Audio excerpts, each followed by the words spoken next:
Halo anak-anak kelas 6, selamat berjumpa kembali dengan Bu Wulan. Pada pembelajaran kali ini, kita akan belajar tentang penyesuaian diri makhluk hidup terhadap lingkungannya atau biasa disebut adaptasi.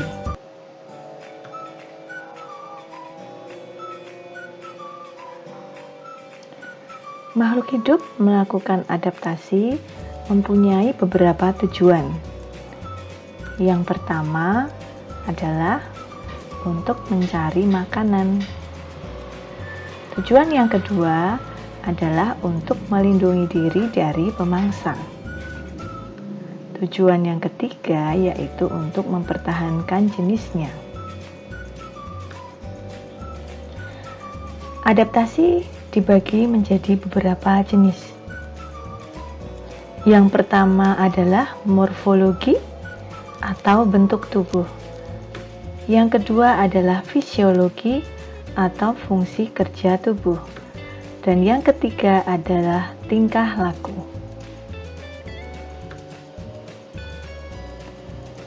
Yang pertama akan kita pelajari adalah adaptasi morfologi. Adaptasi morfologi adalah penyesuaian makhluk hidup melalui perubahan bentuk organ tubuhnya. Contohnya yaitu aneka jenis paruh dan kaki pada burung, beragam tipe mulut serangga, aneka ragam jenis akar, batang, dan daun pada tanaman.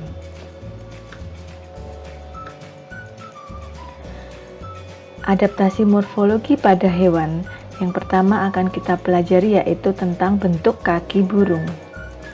Coba kalian perhatikan tabel yang ada di layar. Coba kamu bandingkan bagaimana bentuk kaki burung sebagai pejalan kaki, perenang, pemangsa, pemanjat, maupun petengger. Tentunya bentuknya akan berbeda ya. Contohnya yang pertama, pejalan kaki biasanya memiliki 3 jari menghadap ke depan dan 1 jari bagian belakang tidak tumbuh sempurna. Ini terdapat pada ayam dan burung unta. Yang kedua, jari kaki berselaput atau bentuk kaki perenang. Ini dimiliki oleh itik dan angsa. Yang ketiga, jenis kaki pemangsa. Jari kakinya pendek, kuku melengkung tajam, dan cakar kuat untuk mencengkeram. Biasanya dimiliki oleh burung elang dan raja wali. Yang keempat, jenis kaki pemanjat.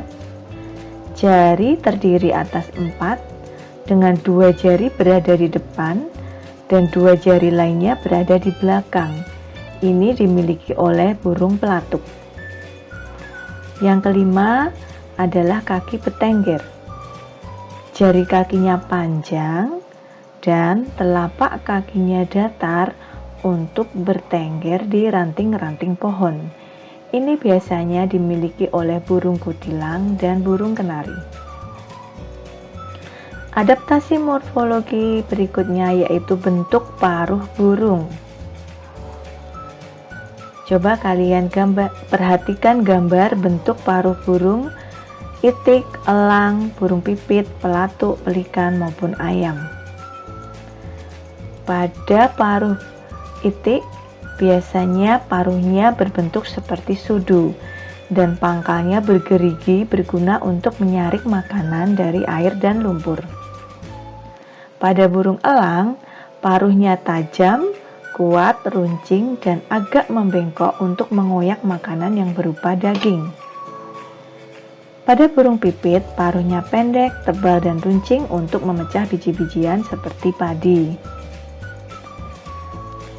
Pada burung pelatuk, paruhnya runcing, agak panjang untuk memahat kayu pohon dan menangkap serangga yang ada di dalam kulit pohon. Yang berikutnya yaitu pada burung pelikan. Paruhnya panjang dan berkantong besar pada bagian bawah untuk menyimpan ikan. Selanjutnya paruh pada ayam. paruhnya pendek, tebal, dan runcing. Bentuk morfologi yang lain adalah bentuk mulut serangga.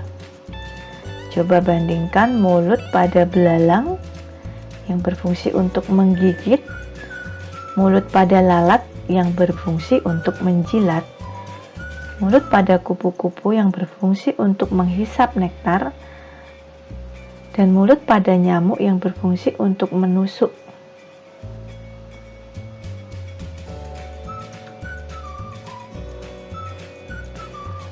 Adaptasi morfologi pada tumbuhan dibagi menjadi 3 jenis. Yang pertama adalah xerofit, yang kedua hidrofit, dan yang ketiga hygrofit. Xerofit adalah daerah yang kering. Tumbuhan yang hidup di daerah yang kering biasanya mempunyai daun berukuran kecil atau bahkan tidak berdaun, atau biasanya daunnya mengalami modifikasi menjadi duri. Batangnya dilapisi lapisan lilin yang tebal, dan akarnya panjang sehingga mempunyai jangkauan yang sangat luas.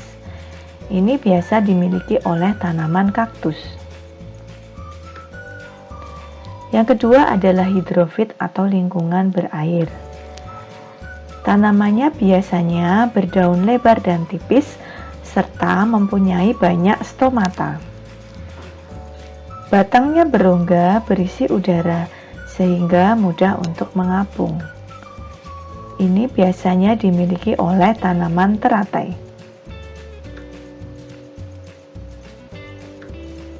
Berikutnya adalah hygrofit atau lingkungan yang lembab.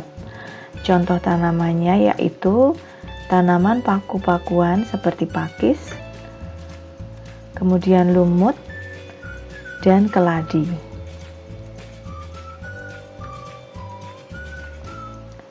Contoh adaptasi morfologi pada tumbuhan yang lainnya yaitu kantung pada tanaman kantung semar yang berfungsi untuk menangkap serangga, juga bentuk engsel pada tanaman Venus flytrap yang berfungsi untuk menangkap serangga. Selain itu, kedua tanaman ini mempunyai enzim yang bisa berfungsi untuk mencerna serangga. Berikutnya adalah warna-warna yang menarik pada bunga yang penyerbukannya dibantu oleh serangga. Kemudian akar pada tanaman kaktus yang panjang dan lebat, juga akar yang dimiliki oleh tanaman bakau yaitu akar nafas yang berfungsi untuk bernafas di dalam air, dan akar tunggang yang berfungsi untuk menahan dari deburan ombak.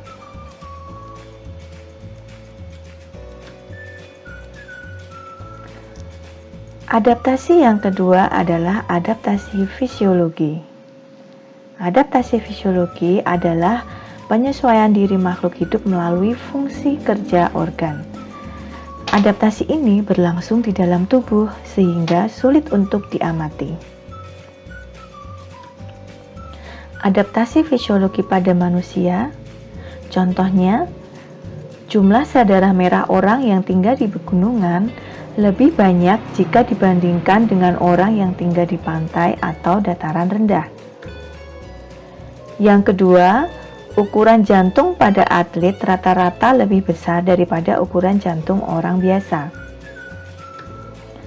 Yang ketiga, pada saat udara dingin, orang cenderung lebih banyak mengeluarkan urin atau air seni untuk menyesuaikan suhu.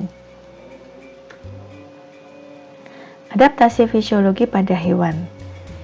Yang pertama, untuk mencerna tumbuhan yang umumnya mempunyai sel-sel berdinding sel keras, rata-rata usus herbivora atau binatang pemakan tumbuh-tumbuhan lebih panjang daripada usus karnivora atau binatang pemakan daging. Yang kedua, ikan air laut menghasilkan urin lebih pekat dibandingkan ikan sungai karena kadar garam air laut lebih tinggi daripada garam air tawar. Adaptasi fisiologi pada tumbuhan. Tumbuhan yang penyerbukannya dibantu oleh serangga biasanya mempunyai bunga yang berbau sangat khas. Misalnya, bau wangi pada tanaman mawar, melati, ataupun bau bangkai seperti pada Rafflesia arnoldii.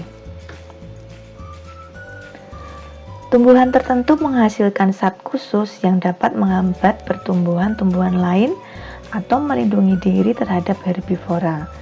Misalnya, semak azalea di Jepang menghasilkan bahan kimia beracun, sehingga binatang rusa tidak memakan daunnya. Zat ini dinamakan zat alelopati. Adaptasi yang ketiga adalah adaptasi tingkah laku.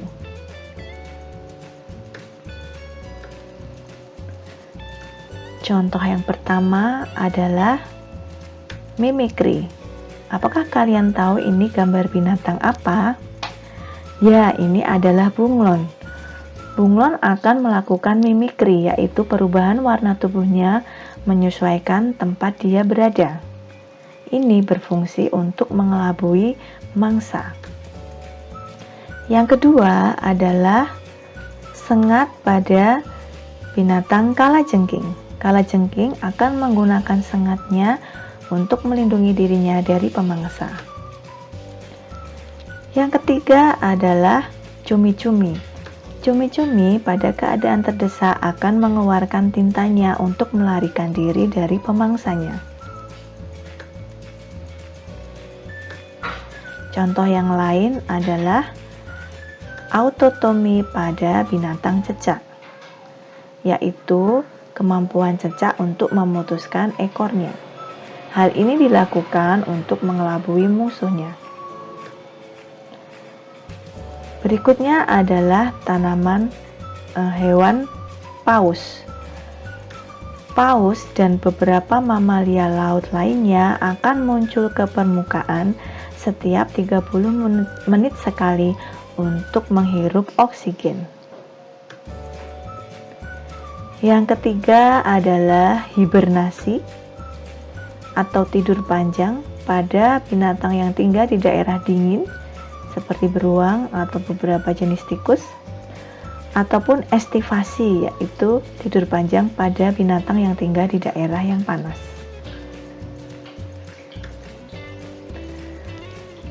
Adaptasi tingkah laku pada tumbuhan misalnya pada bunga matahari. Bunga matahari mempunyai gerak fototropisme, yaitu gerak mengikuti sinar matahari. Sedangkan pada tanaman putri malu, dia akan mengatupkan daunnya ketika dia disentuh. Hal ini dilakukan untuk melindungi diri dari pemangsanya.